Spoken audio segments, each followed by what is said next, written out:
La Chine a connu une augmentation notable du nombre de drones civils. Afin de garantir que leur usage soit correctement réglementé, l'administration chinoise de l'aviation civile a dicté de nouvelles règles. Li Bin a commencé à apprendre la conduite de drone il y a à peine 3 mois. Mais maintenant, il a non seulement passé son test pour un permis, mais est aussi lui-même devenu un moniteur de conduite.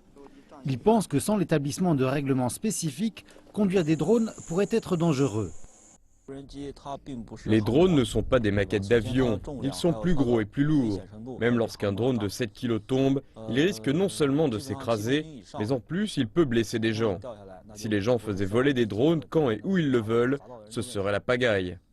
Les collègues moniteurs de Li Bin sont d'accord avec lui sur les dangers. Ils disent qu'on devrait enseigner aux gens comment utiliser correctement les drones. Les hélices des drones tournent très vite. Elles pourraient donc aisément blesser des gens.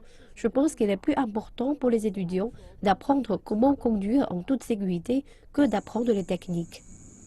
Les deux instructeurs ne sont pas seuls dans leur passion des drones.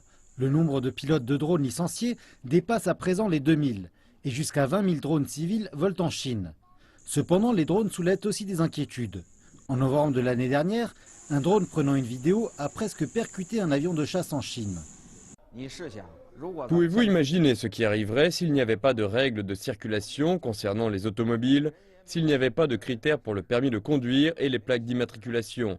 C'est la même chose pour les aéronefs dans le ciel.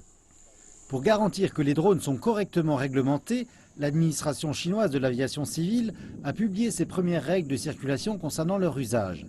Elle classe les drones en 7 catégories en fonction de leur poids et de leur fonction. Et à différents types de drones, différents critères.